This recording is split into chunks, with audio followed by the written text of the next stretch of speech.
Welcome to the Big Scoop with Coop. I'm your host, Coop. Season 4 is still going strong, but it's coming to an end soon, guys. We have about one or two more episodes to the end of Season 4. So make sure you do check out my website, thebigscoopwithcoop.com, where you can actually catch episodes from Season 1 all the way up to Season 4. Also, you can catch me right here live, guys, on Facebook.com/The Big Scoop with Coop. Make sure you go tell your family, friends, associates, haters, everybody to tune in. Also, YouTube. What's going on, YouTube? Make sure you tell everybody to tune in. It's live stream. Everything's live today. But everyone, my guest today, she has done big things in the television and movie industry. Also, she is a producer and director. And she also is an executive producer for the A&E hit show, The Killing Season. Ladies and gentlemen, the one, the only, Miss Rachel Mills. Welcome to the show. Hey, how's it going? Glad to be here. Oh, yes. Everything's great. How's your day so far? Pretty good. I'm still at the office. Breaking away the midnight oil. Okay, that's why I call multitasking. You're doing good things. That's right. Now, Rachel, on this show, we do always talk about how you started in your career, your success, give advice on how to get into your career, and much, much more. Now, we always start from the beginning also, Rachel. Now, when did you first realize that you wanted to get into the television and movie industry? You know, it's interesting. I didn't go to school for film and television. I actually went to school to be a geographer with an emphasis in environmental resource management. And that was in Austin, Texas, which I don't know if you know, but Austin has a good television and film people in town, so I got to be friends with some of them, and you know, it's interesting. I got Final Cut Pro loaded on my computer about 15 years ago, maybe 10 years ago, and started editing, and then found out I really liked to edit, and came to New York and went to school for editing. Then discovered, well, maybe I don't like editing so much, but this producing thing seems really interesting. And just through the school that I ran a school called the Edit Center in Chelsea. It's now in Brooklyn. And through that, I met a lot of directors and producers, and got hooked up with a director who was working on a documentary and said, hey, if you need help, I'll come on and work for free for credit. And that was about 8 years ago, I guess, 7 years ago. And that film ended up doing really well, actually. I got very lucky. Ended up being picked up by HBO. Nice. Mm-hmm. Nice. And that shows hard work pays off. I was actually talking to Josh on the show Tuesday, the director for The Killing Season, and I see what you're saying. Both of you are doing big things. Hard work does pay off. And look at you. I mean, all that work you've done, HBO picks you up, and look where you're at now. And congratulations on that. Yes, Rachel. Thank you. Oh, yes, anytime. Yes. What obstacles did you have to go through to become a producer?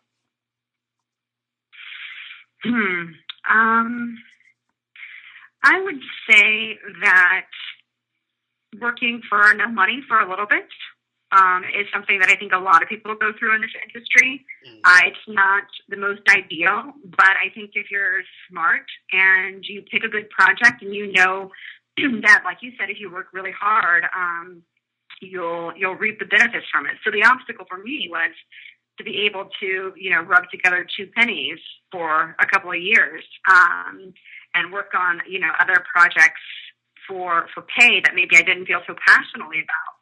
But then, I reaped the benefit from that. So that was definitely, excuse me, that was an obstacle for me. In addition to that, I would say producing is something where there's all these different kinds of producers, right? There's creative producers, there's financial producers, there are different kinds of producers.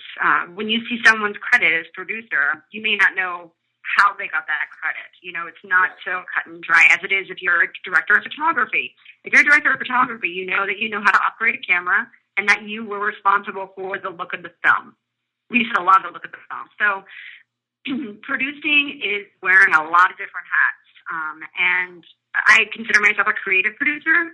I don't deal with a lot of the finances, so I would love to learn more. So producing is, the obstacle is to like figure out what you're really good at and kind of pursue that part of you. I mean, that's with everything, right? If you're really good at something, you learn, you know? Yes. And that's so true. It is many hats when it comes to a producer because, like you said, there's so many different avenues that you can take by taking the title of producer. And if you're trying to learn more, Rachel, on that, do it. I mean, because I think knowledge is power, and if you get strong, if you learn how to do that, I mean, there's nobody stopping you already. I mean, it's just gonna make you more powerful. So, congratulations! Make sure you do this. Yes, definitely make sure. Now, how excited were you when you finally actually get to receive that title of a producer? Well, going back to that first film, which was called A Matter of Taste, I believe you can see it on Netflix. As I said, I came on and talked to the director and said, hey, I'm really interested in producing. Would you take me on as an associate producer for credit? So that's how I got onto that project. But as my work continued on that project, I continued to renegotiate that credit. So it went from associate producer to co-producer, to then finally getting a full-fledged producing credit, which is pretty big, especially for a feature documentary. That was really exciting that she took that chance to be able, and I was the only producer on that, I believe. I believe there may have been one other who was an executive producer on it. So that was extremely exciting, especially coming from that being my first gig. You know, there's so many projects out there that never see the light of day. That's true. So getting that producing credit, and then in addition to that, getting accepted at South by Southwest, and then having HBO pick it up, and then we eventually received our nomination for a documentary and news Emmy Award. We didn't win, but you know, that was thrilling. And that's the thing. Even though you didn't win, I mean, you can put on your resume you was nominated. That's something big. That's right. That's on my resume.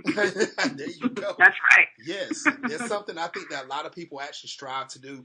If they can't win the award, they would love to be nominated because that's something that no one can take away from you. Yes. You're doing big things. That's right. Now, also, when you said that you was actually picked up by HBO, can you tell everybody some of the movies and television shows that you've actually worked on in your career? Sure. So I've assisted edited on other stuff that I won't go into, but that's on my IMDb that I've done before. And then as a producer, I have produced A Matter of Taste, which is a documentary feature about a chef trying to make it in New York. The director followed him for about 10 years. I came in at about year 8 and helped her finish the film. So that's A Matter of Taste. That was an HBO film. After that, I started doing more television. I was a studio producer for a show on history called American Pickers, which was a big crowd pleaser for a while. So that really got me in the television field. And unlike documentary feature work, television goes at a much faster rate.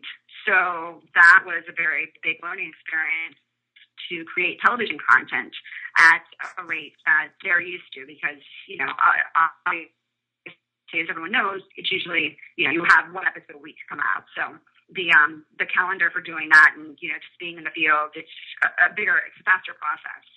After that, there were, you know, variety of smaller, like reality show kinds of shows that I did to make money while I worked on other things. Then I did Killer Legends, which is what we call a backdoor pilot. A backdoor pilot is something where a network will pay for a pilot to be done in the hopes that maybe it'll go to series. However, this did not go to series, but they aired it as a documentary, essentially. So that was my partner Josh, who you spoke to last week. It was our first endeavor together with Killer Legends, and it's about the intersection between true crime and urban legends. So we investigated killer clowns, that babysitter, the calls coming from inside the house, the hook for a hand, lover's lane, and the idea that Halloween candy is tainted. So Halloween's right around the corner. So that was something we did together. And then in between the Killing Season, which is coming out on November 5th at 9 o'clock Eastern on A&E, I did a film called Mavis! Exclamation point, which also HBO picked up. That was directed by Jessica Edwards and executive produced by Gary Hustwood. And that was about Mavis Staples and the Staples Singers, which was, I knew nothing about that family group before. They did Respect Yourself and I'll Take You There. Right. You may know that. Of course. I didn't know them. I mean, I knew their songs. I knew some of their songs. That amazing story there. Mavis is amazing. That is coming out on DVD very soon and should be on HBO streaming. It premiered on HBO last February, I believe. So that brings us to the current day, which is the Killing Season, which is about unsolved serial murders, some really dark content that Josh and I created together, and we pitched around and all the networks, and A&E was the lucky winner there. So yeah, that's been a long time coming. So true. And that's a good thing, when you have access and you have work to pitch around to different companies, because like you said, A&E was the winner of this. And I mean, you had so many different options, you were pitching here, pitching there, and A&E picked it up. And that's not a bad thing at all. That's actually a great thing. So yes, it is. Big shout outs to everyone on the Killing Season that's actually been watching. Big shout outs to everyone that's actually been watching the show. Get ready for the next season to come out. Rachel, give them the date again for the next season. Yeah, so just to let you know, this is a new show. You might be thinking of a different show, but it's been a brand new show. It'll be premiering on November 5th at 9 p.m. back-to-back episodes called The Killing Season. Yes, that's what I meant when it debuted. I apologize. Yes. Yeah, that's okay. Now, everyone that's listening worldwide, make sure you do go check out The Killing Season on A&E. This show right here will actually, I believe it's going to have you hooked. I really do. So make sure you check it out. Make sure you make some noise. Let Rachel know. Let Josh know. Let me know. Let everyone knows, so A&E can continue this thing. So I believe this is going to be something big, and I'm not doubting that at all. So congratulations to your cast and crew of The Killing Season. You all made it to A&E. That's a big thing. Yes. Now, even though you spoke about, being excited about being a producer, but were you actually excited when you found out that A&E said, yes, we want this show? Let's air this. Of course. Yeah, of course. Anyone would be excited. And, a lot of other series, like I was saying before, a network can pick it up and say, well, we'll give you money for a pilot, and then let's see what happens. Luckily, we went to series, and that phrase, going to series, means they picked up 8 episodes at once. So we knew we were going to go to series. We knew we'd have 8 episodes under our belt. So, of course, yeah, I mean, when you have worked on something for years, Josh and I've been working on it for a couple of years, right. It's your baby, So finding a home for it and knowing that someone's actually going to see it. And for the content for The Killing Season, it's pretty dark content, and I think it's very important. These are unsolved cases, so there's a responsibility we have to the family members and to their victims, and hopefully we can do some good out there. And I believe you will. Now, so I'm glad you said this, because I was about to say it first, but you beat me to it. Yes, The Killing Season, you can actually say this is your baby. How much time mentally and physically do you put into The Killing Season? Like, do you think of new ideas? I'm still at work.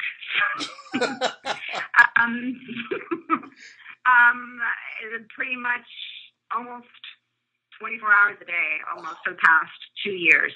But, it's really important to take care of yourself and to make sure you have some off days. But, if I'm not working, I'm thinking about it.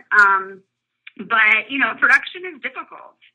There's different phases of making a show, from development, to coming up with the idea, to pitching the series, to production, to post-production, which is editing, to then, right now I'm in the press stage. So I'm talking to you, right? That's true. So it feels like it's never ending, quite frankly. So, which is good. I'm glad that people like yourself are excited and, are willing to talk to us, and that we can, reach out to people who may never ever hear of the Killing season, and now they've listened to your show, they're going to think, oh, actually, maybe that sounds kind of interesting, or I'd like to see how they made this, because I'm interested in being a director or producer.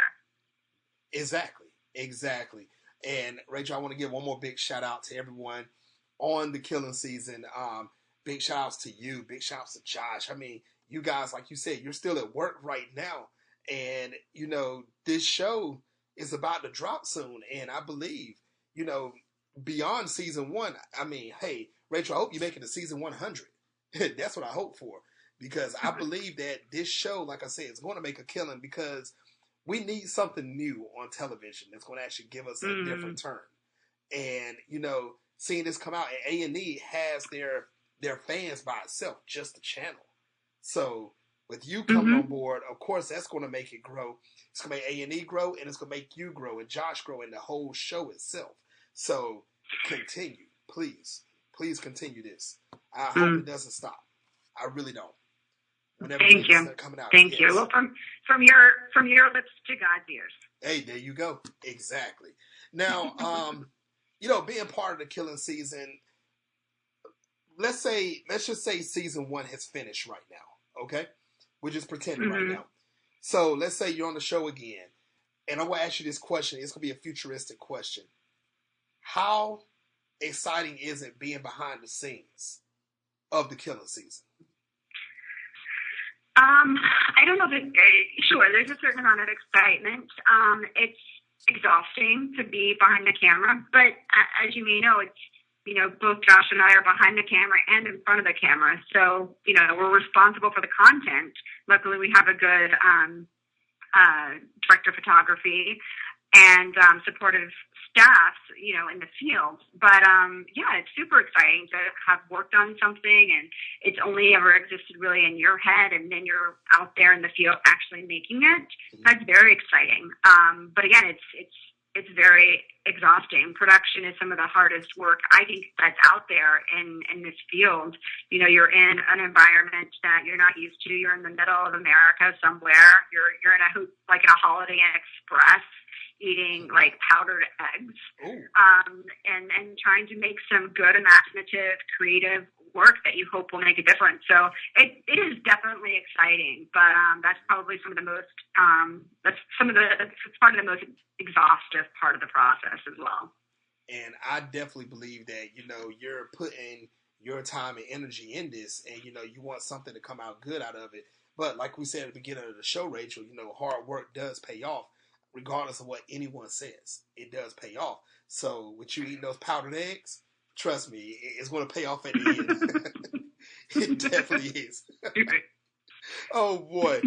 Now, far as it goes for, and I want your personal opinion about this, as far as it goes for social media, how important is social media in the television and movie industry in your eyes? God, that's a really hard question for me, because I am not very good at social media at all. If you go to my Twitter, that's at Mills Rachel, you'll see that I do not tweet very often. I think it can be huge, and I think it is huge for the generation, like the millennials that are right behind me. I'm just, out of that generation. But yeah, I think it is really important. I wish I were better at it. I wish I could engage a little bit better at it. Now, in our series, we have, I don't know if you call it social media, but we have part of the internet is a huge factor into our show with Web Sleuth, which is an online sleuthing community. So we definitely incorporate that kind of aspect of the show, and because of that, we will be having hopefully a bigger social media push than maybe we normally would. But I need to learn how to do that better. Do you feel that if you do use social media to give a little bit of behind the scenes and updates that they won't see on A&E, do you think that'll actually boost up the show more, in your personal opinion? Yeah, I mean, there's a lot of stuff that we weren't able to include in the series that we've made content that we will give to social media and to A&E social media. I'll put on my Twitter site. But I think you bring up a good point, is that I think it's a great way to engage the audience. And for this, I think it's really important to engage the audience because there are a lot of issues at hand here, right, because of the content. So I'm glad that I'd be curious to know how this show would have existed 10 years ago, before we were so connected. So yeah, just so that the cases are out there, these unsolved murder cases are out there, and that maybe someone who wouldn't have come forward, maybe they'll tweet at me. I don't know. Maybe they have some kind of clue that they didn't want to tell police. So yeah, and in that regard, I think it'll play a big part. And I believe that will actually put fan interaction into the show also at the same time, because your fans can actually give you good input on, hey, I would love to see this happen, or hey, I know about this story right here. And, they can it'll feel like they can actually engage into it. So, and Rachel, how can people find you once again on social media? Yeah, so I'm at Mills Rachel, so MILL, S as in Sam, Rachel, RACHEL. That's my handle. Okay. That's pretty much all I use. All right. Ladies and gentlemen worldwide, make sure you go follow Rachel on Twitter. Make sure you do, once again, catch A&E's season, the Killing season debut coming out. So make sure you check out all of this season premiere, basically. Make sure you check out everything. Follow her. You never know when Rachel's going to tweet something, so you don't want to be left behind on this. So make sure you do check out all of this. Now, as far as it goes for you being a producer, once again, and a director, in some of the movies and shows you've done in the past, what is your ultimate goal as far as it goes for being a producer and a director? I think my ultimate goal is to really continue to create the content that I believe in, and hopefully have stories that maybe people didn't know about, or something I'm really interested in that I think other people would be interested in, really having those be created. I've been doing it for about 10 years now, and I really just fell into it, and I think a lot of people in this industry have fallen into it. And so being able to tell a story, I'm not a writer, I don't write novels. I can't paint.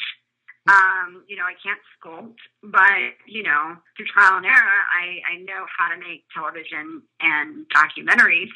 So now that I know that, I feel like that's the way that I can tell stories, and that's the way that I can contribute to society in telling compelling stories.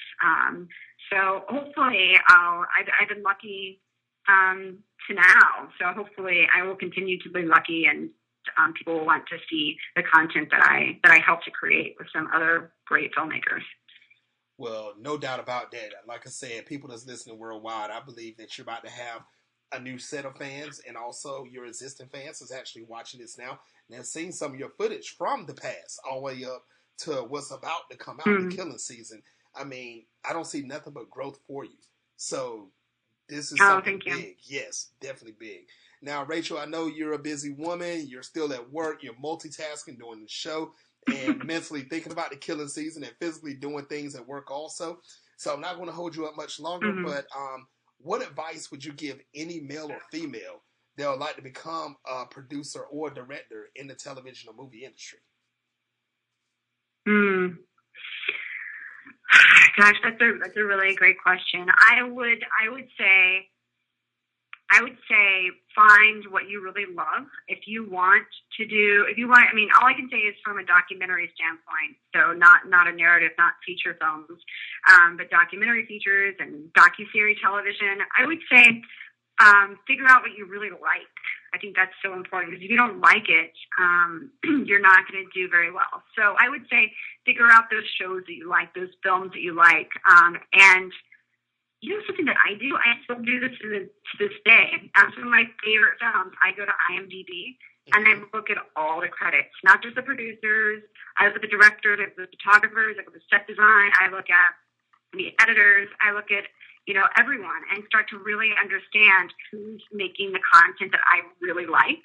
Right. So that, if I continue figuring out what I really like, who knows what's going to happen and who you're going to meet or who knows who. I mean, that's a huge thing. This industry is a lot of luck, that's for sure.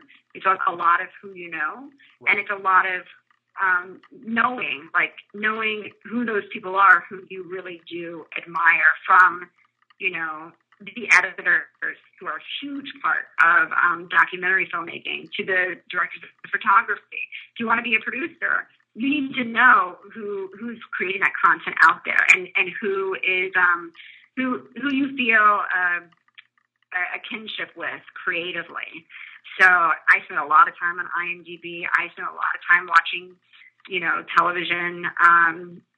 Really hone in what you want to do and what's out there, the content that you really like. Nice. Now, here's a pop-up question you didn't see coming. Now, Rachel, since you say you do spend a lot of time watching television, besides the Killing season that's about to come out, everyone, once again, it's a pop, everyone. Make sure you go to A&E, check out the Killing season. I throw the pop in there. What show, growing up or even now, that you actually love to watch on television that really catches your attention? It can be anything. Anything. Okay, I'm gonna tell you two things. One that is fiction and one that's nonfiction. Okay. The fiction one is only I'm bringing this up because I just started watching it and I've seen 2 episodes and I think it's really great. Is Westworld on HBO. Yes. And I've always been a huge sci-fi geek, so that one's super up my alley. And the music's great. The set design's great, but again, I don't come from that world. I don't come from the fiction world. Right. When we're talking about documentary series, which is kind of more what I'm used to, and what I can see myself working on, is any Anthony Bourdain show, which he's had like 3 different iterations of his show. So this travel show that is more than just food, more than just travel. He gets into like the politics of a country that he goes to, very small crew, and his writing is incredible, and his narration is great. So I'm trying to remember Parts Unknown on CNN right now. That's okay. The one that I end up watching. Now, if you had a shot to work on either one of these shows, would you jump on it? Oh gosh, if Anthony Bourdain sent me an email or texted me, I would almost stop doing press for this show to be able to work on that show. Anthony, if you're watching, let's do it. Connect up to Rachel. I mean, big things going to happen. So let's go on and get her up there. Well, Rachel, thank you very much for coming on the show. I really enjoyed you, and I would love to have you back on in the future. Oh, well, thank you so much. It's been delightful. Thank you very much. Everyone, make sure you have a good night. Rachel, make sure you have a good night also. I'll be watching Killing Season, guys. A&E. Make sure you check it out. Until next time, people, on the Bit Scoop with Coop. Yes.